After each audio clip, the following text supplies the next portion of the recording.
تقریبا همه ما حداقل یه بار این فرمول رو دیدیم، اما کمتر کسی میدونه این چند خط ساده ریاضی راز سفریه که بیش از 3500 سال پیش آغاز شده.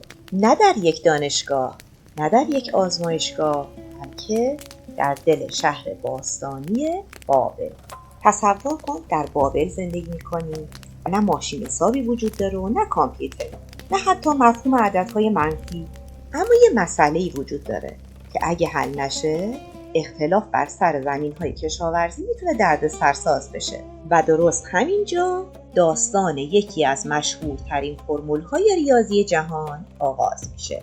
هر سال رود فرات طغیان میکرد. وقتی آب فروکش میکرد، مرز بسیاری از زمین‌ها دیگه معلوم نبود. یک کشاورز میگفت این زمین مال ماست، کشاورز دیگه میگفت نه، پارسال مرز اینجا نبود. آدمان بابلی باید مشکل رو حل میکردن، اما نه با حدس، بلکه با ریاضی. که همین الان ازت بخوام یه معادله درجه 2 حل بکنی، احتمالاً بدون فکر کردن فرمول دلتا رو می‌نویسی و امیدوار میشی موقع امتحان علامت مثبت منفی رو لااقل جابجاش نکنی. ولی خب بابلی‌های بخت برگشته اصلا چنین فرمولی نداشتن. نه آ، نه بی، نه سی و نه حتی چیزی به اسم دلتا رو. ابزار اونو فقط چند تا میخ بود، یه طناب و ذهنی که عاشق حل کردن مسئله.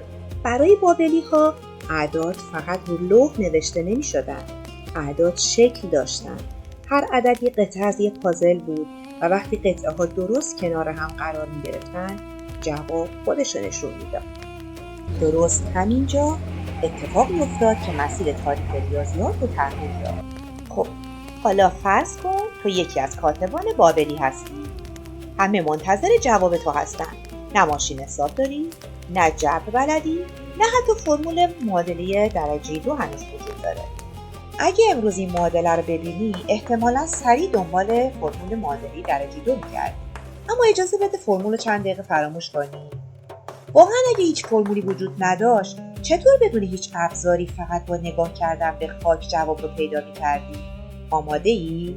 پس بیا ببینیم یکی از درخشان‌ترین ایده‌های تاریخ ریاضی چطور متولد شد. خب بیایید دقیقاً مثل یه ریاضیدان بابلی فکر کنیم، نه مثل یه دانش آموز امروزی. اما بابلی‌ها اینو به شکل فرمول نمی‌دیدن. اونا یه مربع می‌دیدن و یه مستطیل که مساحتش 6 برابر طول ضلع مربع بود. اما یه سوال، اگه این مستطیل رو نصف کنیم چی میشه؟ درسته، تبدیل میشه به 2 تا مستطیل با مساحت 3x. این مربع زمینیه که طول ضلعش رو نمیدونیم، پس طول ضلعش رو x میذاریم.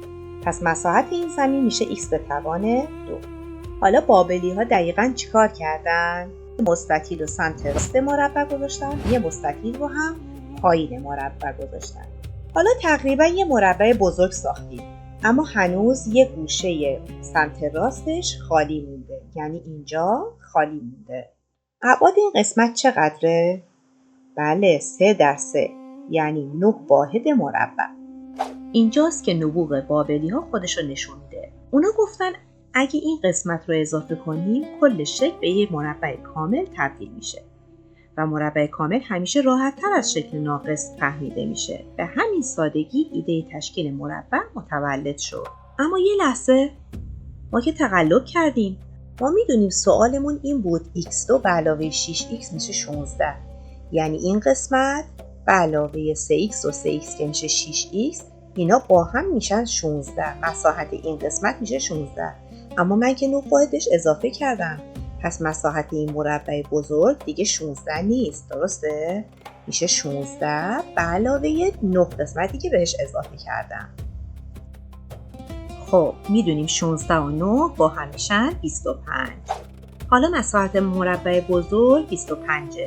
اگه مساحت مربع بزرگ 25 باشه، طول ضلعش چند میشه؟ میشه 5. خب حالا این مربع بزرگه طول ضلعش شده 5. ولی میدونیم این مربع بزرگه تشکیل شده از x به علاوه 3. من طول ضلع مربع اولیم رو میخوام. پس معلومه طول ضلع مربع اولیم چند بوده؟ 2 بوده. دیدی؟ نه حفظ کردن فرمول دلتا لازم شد و چیزی. فقط یه مربع چند قطعه و یک ایده درخشان. حالا وقتی دوباره این فرمول رو ببینی شاید دیگه فقط برات چند تا حرف و عدد نباشه.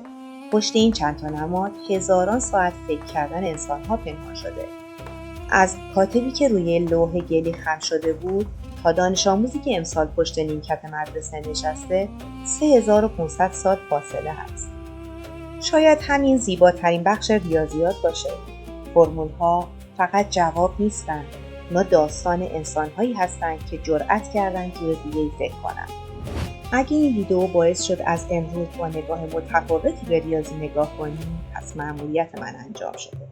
اما باور کن این فقط آغاز ماجراست، چون پشت خیلی از چیزهایی که هر روز در ریاضی می‌بینی داستان‌هایی پنهان شده که کمتر کسی اونا رو تعریف کرده.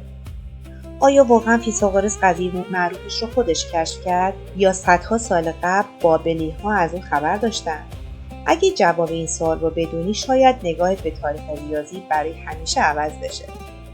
من امینه هستم و اینجا پشت هر فرمول یک داستان پنهان شده. تا سفر بعدی کنجکاو بمون.